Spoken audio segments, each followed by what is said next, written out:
Hello, it's day 56 of a screenwriter's journey. I can't see the date of the script because I had to crop it because of this whole resolution thing. And so it's sometime in June. I don't know exactly when. But let's talk a little bit more about the script today if we can. We're on page 10. So what does that tell us?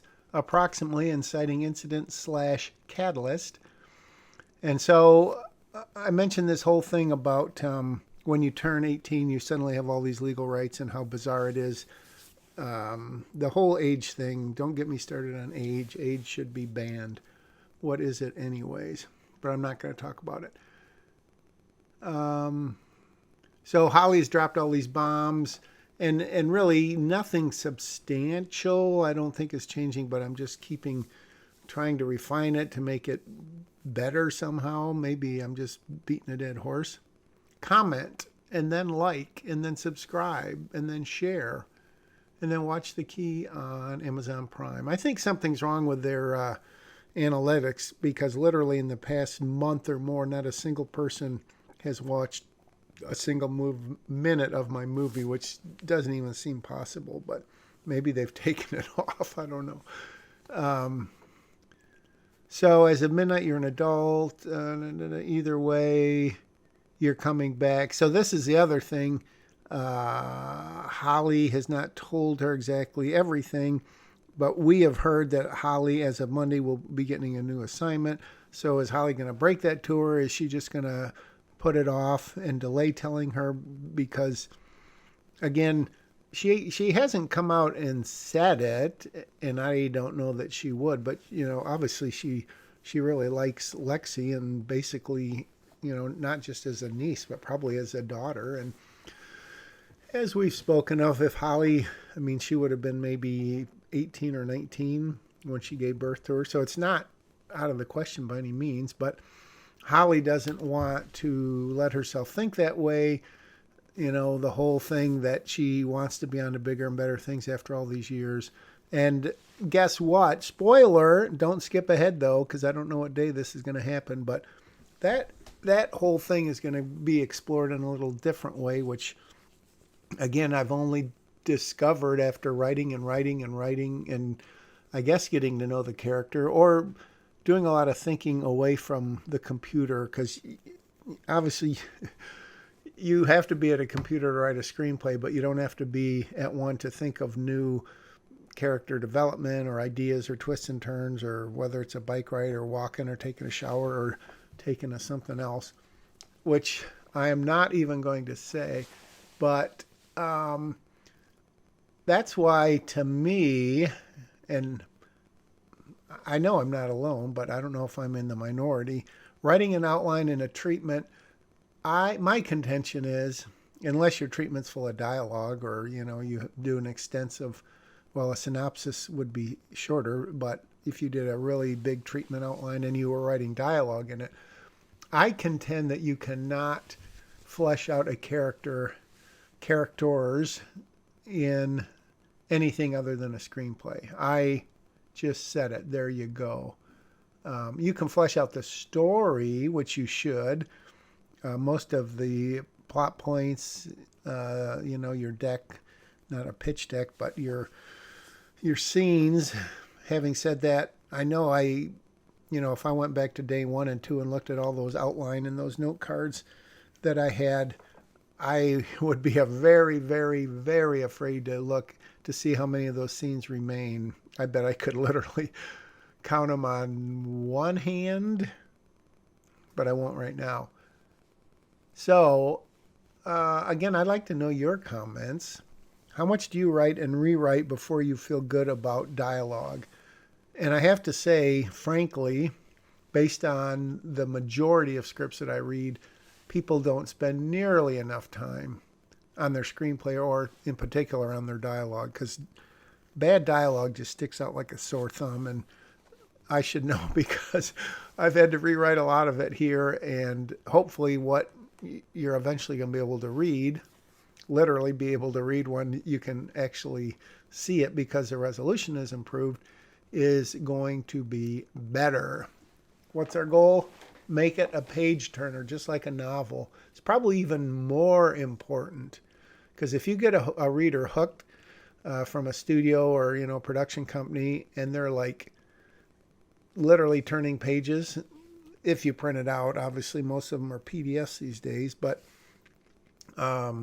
because you can easily read a screenplay in less than 2 hours if it's 120 pages or less, or even more, because you can read a page way quicker than a minute.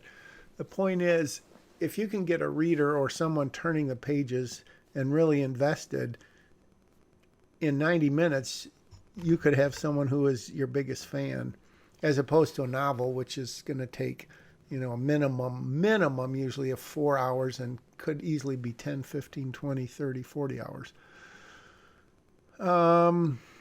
So here I am still on page 11. I have not made a lot of progress. And again, I apologize. You probably can't even read this. Well, you could if you have very good eyes or a giant microscope, or not a microscope, but a magnifying glass. So Paul is called, and he's broken the news to Holly that she, meaning Briggs, has said no. And so this was kind of the twist where Holly thought on page whatever, 3 or 4, that she was not going to get the job and she was going to get assigned to something. And now, boom, she is getting the job because Briggs said no. Some family stuff came up. The position's yours. So here she is listening to Paul telling her this while sitting opposite Lexi. Lexi trying to read the expression on her face. And so Paul is giving her the details that he's booked her on this flight. 1,900 hours tomorrow. Military time, that is 7 o'clock. I keep my watch usually on military time. I have for many years. I've never been in the military, though.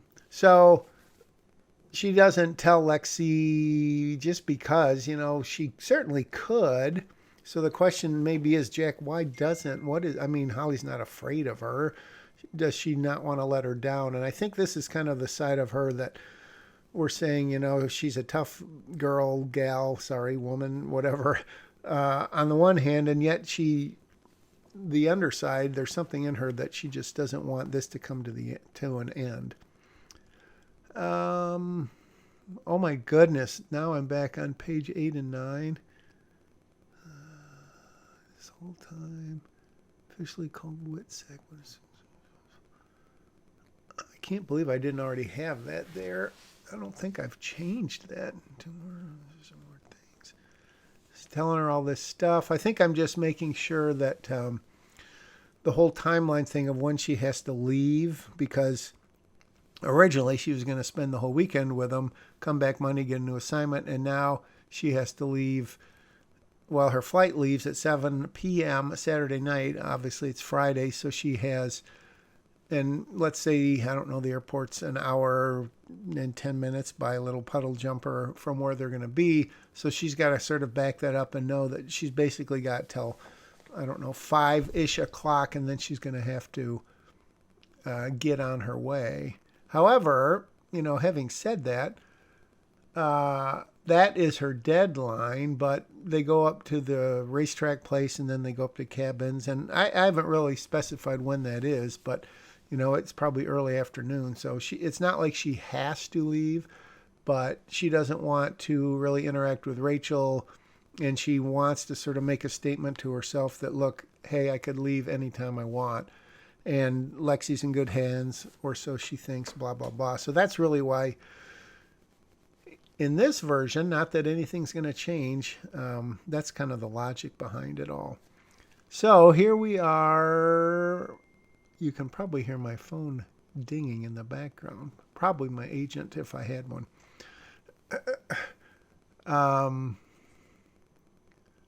Yeah, so this obviously is Holly. If you can read that, she knows that this is the last night she's going to spend in this house.